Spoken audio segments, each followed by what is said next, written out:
The night was quiet, with only the sound of tires humming against the asphalt as a pair of highway patrol officers cruised along a stretch of road just outside the city. It was the kind of shift where nothing much usually happened, where broken taillights and speeding tickets filled the hours. As the silver sedan came into view, one officer noticed the right taillight was out. It was a small violation, the kind of thing that rarely led to anything serious, but by procedure they decided to pull the car over. The sedan slowed down, drifting to the shoulder, and rolled to a stop under the glow of a flickering street lamp. The driver was a woman in her mid-30s, her hands tight on the steering wheel. She looked ordinary at first glance, dressed simply, her hair tied back, no signs of panic or aggression. Still, there was something off about her demeanor. She barely spoke when asked for her license and registration, offering them quickly without meeting their eyes. One officer began to fill out a routine citation while the other shined a flashlight toward the back of the car. That was when the faint but unmistakable smell hit them. At first it was subtle, almost hidden under the usual roadside sense of gasoline and dust, but the longer they stood there, the stronger it became. It wasn't the smell of spoiled food, nor was it the kind of odor you might expect from a bag of garbage left too long in the heat. It was heavier, sour, and unmistakably organic. The officer shifted, trying to place it, and the realization came creeping in. The odor was the kind that made the stomach tighten instinctively, the kind that signaled something was very wrong. The woman in the car remained silent, her eyes fixed forward as though she hadn't noticed their growing unease. The officers exchanged a glance, their training reminding them not to ignore their instincts. With a steady voice, one asked if she had anything unusual in the trunk. She didn't respond right away, only tapped her fingers nervously against the steering wheel. After a pause, she reached for the latch. The sound of the trunk unlocking seemed louder than it should have in the still night air. When the lid lifted, the beam of the flashlight swept over what was inside. Old black plastic bags, thick and tightly sealed, were stacked unevenly against one another. One had torn slightly, and through the small rip protruded what looked like the curve of a human arm, pale and stiff against the dark plastic. The smell, now released fully, rushed out in a wave that left no doubt of what they were looking at. The officer holding the light froze, his hand trembling just slightly, while his partner instinctively stepped back and reached for the radio. Inside the car, the woman didn't move. Her calmness had transformed into something chilling, a cold stillness as she sat with her hands resting lightly on the steering wheel. There was no outburst, no attempt to explain, no sudden panic. It was as if she had been waiting for this moment, as though the stop had been inevitable all along. What had begun as a simple traffic violation had now cracked open the door to a nightmare. The officers, trained for danger yet unprepared for what they had just uncovered, realized that the silver sedan was not just another late-night stop. It was the beginning of an investigation that would soon reveal horrors far beyond the bodies hidden in the trunk. Her name was Dana Calloway, and on the surface, she seemed to live the kind of life no one would ever question. She worked at a small insurance office in town, kept a modest apartment, and rarely drew attention to herself. Neighbors described her as polite, if a little reserved, someone who never caused noise or problems in the building. She carried groceries up the stairs, nodded politely in the hallways, and blended so seamlessly into the background of everyday life that few could remember ever having a meaningful conversation with her. To most, she was invisible, the type of person you see but never really notice. That made the revelation of who she was and what she was hiding all the more unsettling. Investigators began piecing together the details of her life once she was in custody. She had grown up in a nearby town, the middle child of 3 siblings. Teachers remembered her as quiet, studious, but never remarkable. She wasn't the sort of child who stood out for brilliance or for trouble. After high school, she drifted between jobs, none of them lasting long, always leaving behind a trail of coworkers who struggled to recall much about her other than that she kept to herself. She never married, never seemed to maintain long-term friendships, and never spoke much about family. On paper, her life was uneventful, yet when examined more closely, a different picture began to emerge. Her financial records showed instability. She had been evicted twice in the past decade, had thousands of dollars in unpaid debts, and had taken out payday loans that she never repaid. Her employment history was scattered, often ending abruptly with little explanation. In several cases, she had been suspected of theft at the workplace, though charges were never filed. Investigators saw the beginnings of a pattern, someone living under constant pressure, making questionable decisions to stay afloat, and harboring resentment toward a world that seemed to push her down. Still, financial stress alone didn't explain why she would end up with two bodies in her trunk. The officers who questioned her described her as eerily calm. She answered questions in short sentences, never raising her voice, never showing visible emotion. Some suspected she was in shock. Others thought it was a practiced detachment. What unsettled them most was the absence of fear or regret in her expression. She behaved less like someone caught committing a terrible crime and more like someone resigned to an outcome she had already considered. As investigators dug further, they discovered that Dana had a habit of vanishing from people's lives without explanation. Former neighbors said she would pack up and leave overnight, breaking leases and leaving behind unpaid bills. Former employers recalled how she would one day simply stop showing up. There was a transient quality to her existence, as though she was always hiding from something or someone. That air of mystery grew even darker when detectives realized she had been using multiple phone numbers and email addresses, none of which she had ever disclosed to friends or colleagues. The portrait that emerged was of a woman who lived on the margins, always moving, always concealing pieces of herself. She was polite but never warm, distant yet never outright rude. She lived just enough of a normal life to avoid suspicion, but always kept people at arm's length. Behind the mask of ordinariness, however, lurked a far more complex and dangerous reality. Dana Calloway was not just a struggling office worker with personal problems. She was someone capable of hiding horrors in plain sight, someone whose quiet facade made her invisible long enough to carry out secrets no one around her could have imagined. Forensic teams worked quickly once the bodies were removed from the trunk, carefully unsealing the heavy plastic bags that had been bound tightly with duct tape. What they uncovered confirmed the officers' worst fears. Two young men, both in their early 20s, both showing clear signs of violence. Their identities were matched through fingerprints and dental records to two individuals reported missing just a week earlier. Friends and family had last seen them leaving a popular nightclub in the city, their disappearance sparking worry, but not yet drawing major media coverage. Now the mystery was solved, though in the most chilling way possible. Detectives began retracing the final days of the victims' lives. Security footage showed them exiting the nightclub together, laughing, unaware of what fate awaited them. A search of their phones revealed a string of messages from someone they had both recently met. That person was Dana Calloway. She had reached out to one of the men through a dating app, arranging a late-night meeting. Investigators discovered the messages were casual at first, filled with ordinary small talk, but gradually shifted into suggestions of meeting alone, away from crowded places. The second victim appeared to have tagged along at the last minute, unplanned presence in what should have been a private encounter. The details raised questions about Dana's intentions. Did she plan for one victim but not the other? Was the second man merely in the wrong place at the wrong time? Detectives weren't sure. What they did know was that the meeting had turned deadly, and Dana had ended up with two bodies to dispose of. It was a clumsy choice to drive around with them in her trunk, but investigators wondered if desperation had pushed her into taking risks she normally avoided.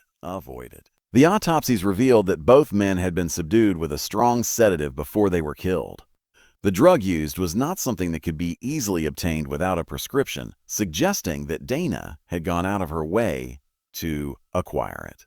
This pointed toward planning rather than impulse, a chilling detail that implied she knew exactly what she was doing long before she lured her victims into her orbit. Cause of death was determined to be strangulation, a method that left no mistaking the deliberate nature of the act. Detectives searched Dana's apartment for evidence connecting her to the victims, and what they found only deepened the mystery. Among her belongings were receipts showing she had purchased rolls of plastic sheeting and duct tape weeks before the murders. There were also handwritten notes referencing addresses, meeting spots, and the victims' names written in a neat, almost clinical script. It was as though she had been keeping track, not just of them, but of others as well. The two bodies in the trunk seemed less like a sudden crime of passion and more like part of a larger, more deliberate pattern. Families of the victims were devastated, struggling to understand how two young men with promising lives ahead of them had crossed paths with someone like Dana. They were ordinary men, social and outgoing, not involved in criminal activity, not tied to anything that might have put them at risk. Their only mistake had been trusting the wrong person, believing they were heading into an exciting night, not into a trap. The realization that their deaths were the result of calculated manipulation made the loss even harder to bear. For detectives, the discovery of the victims' identities provided answers, but also raised more troubling questions. If Dana had gone to such lengths to plan their deaths, how many others might have been caught in her web before? And were the two young men truly her first victims, or simply the first ones who had finally been discovered? Just as investigators began to think they had unraveled Dana Calloway's crimes, new evidence turned everything upside down. The discovery inside her apartment had already hinted at deeper layers, but when detectives obtained a warrant to search her rented storage unit, the case shifted into something far darker than anyone had expected. The unit was tucked away in a quiet industrial park, unremarkable from the outside, but what lay inside told a story that made the two bodies in the trunk look like only part of a larger puzzle. Officers pried open the roll-up door and were met with rows of neatly stacked boxes and plastic bins, each labeled and organized with a precision that suggested careful planning. Inside, they found personal belongings that had no connection to Dana herself. There were wallets, watches, pieces of jewelry, driver's licenses, and clothing belonging to people who had been reported missing from different towns over the last decade. Each item was stored carefully, almost reverently, as though they were trophies meant to be preserved. Some boxes contained photographs, others contained scraps of paper with names, dates, and locations written in her precise handwriting. To investigators, it was clear that these were not random objects. They were relics of lives that had been taken, or at the very least disrupted by her actions. Among the most disturbing finds was a series of notebooks, each filled with detailed notes about individuals Dana had encountered. She documented where she met them, how often they spoke, what their habits were, and whether they were vulnerable. Certain names were crossed out in thick black ink, while others had question marks beside them, as though she had been making selections from a list. This chilling discovery painted the picture of a predator who not only planned her crimes, but cataloged them, treating human lives like entries in a ledger. The sheer scale of the evidence overwhelmed detectives. What had begun as a case involving two victims now pointed to the possibility of many more. Each piece of property in the storage unit represented a potential missing person, and investigators scrambled to cross-reference the items with open cases. Some matched reports of individuals who had vanished under mysterious circumstances years earlier. Others remained unidentified. Their owners never reported missing or perhaps overlooked entirely. The realization settled heavily on the investigation.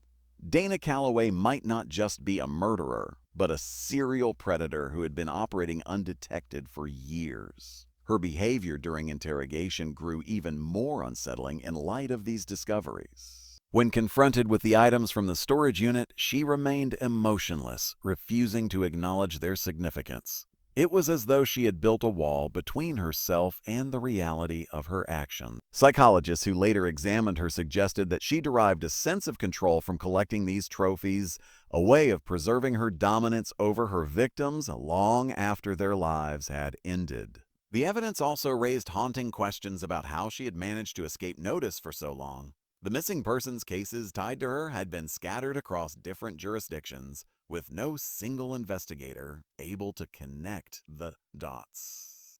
Dana's transient lifestyle, her habit of moving from town to town, and her ability to keep people at a distance allowed her to slip through cracks in the system. Each community had only seen a fragment of her story, never enough to expose the larger pattern. The discovery of the storage unit left investigators shaken. They had set out to solve a single case and instead stumbled upon what appeared to be the carefully hidden legacy of a serial killer. For the families of the missing, the evidence offered both closure and fresh torment, confirming suspicions they had carried for years but also revealing the cruel reality of what had happened to their loved ones. The two bodies in the trunk were no longer the whole story.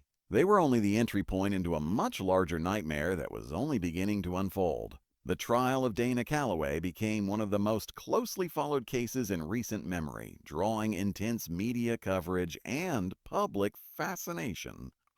The image of a quiet, seemingly ordinary woman driving around with two bodies in her trunk had already shocked the community.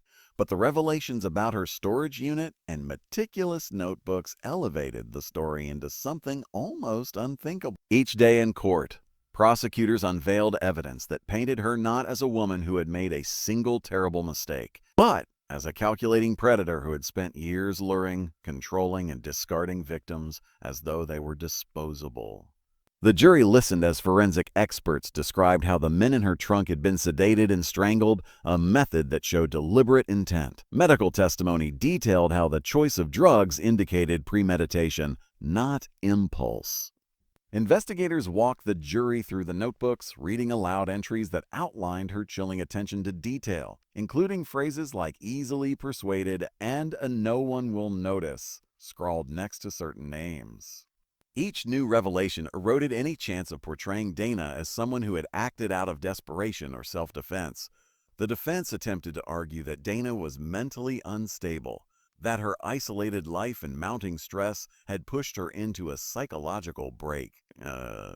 They claimed she had lost her grasp on reality, unable to distinguish right from wrong, but the prosecution countered with the undeniable organization and planning involved in her actions. The purchases of plastic sheeting and duct tape weeks in advance, the deliberate choice of victims who were vulnerable, the careful collection and storage of personal belongings, all of it spoke to control, not madness. Families of the victims filled the courtroom, their grief visible with every photograph shown, every piece of evidence revealed. Mothers wept as items belonging to their missing children were displayed, while fathers sat in silence, their faces hardened with pain. The emotional toll weighed heavily on the proceedings, reminding everyone that behind the chilling details of the case were lives brutally cut short. The public followed every development, their horror growing with each headline. Dana was no longer just a woman with bodies in her trunk. She was being described as one of the most dangerous killers the state had ever seen. When the time came for sentencing, the jury did not hesitate. The verdict was guilty on all counts, and Dana Calloway was sentenced to life in prison without the possibility of parole. The courtroom was silent as the sentence was read, the weight of it settling over the families who had waited years for answers. Dana herself showed no emotion, sitting as she had throughout the trial, calm, detached, and unreadable. To the very end, she refused to explain why she had done what she had done. Even after her conviction, investigators believed the full scope of her crimes might never be known. The items in her storage unit suggested more victims than could be confirmed, and there were lingering questions about people who had gone missing in places where she had once lived. Cold cases were reopened, but many remained unsolved, their links to Dana impossible to prove with certainty. For law enforcement, it was a haunting reminder of how easily someone could hide in plain sight, blending into ordinary life while carrying out extraordinary horrors. The story of Dana Calloway serves as a chilling example of how evil can hide behind the mask of normalcy. A routine traffic stop meant to address nothing more than a broken taillight had pulled back the curtain on a secret world of manipulation, violence, and control. The question of how many lives she had truly claimed remains unanswered, leaving an unsettling shadow over every detail of the case. For the community and for the families of the victims, the nightmare may never fully end.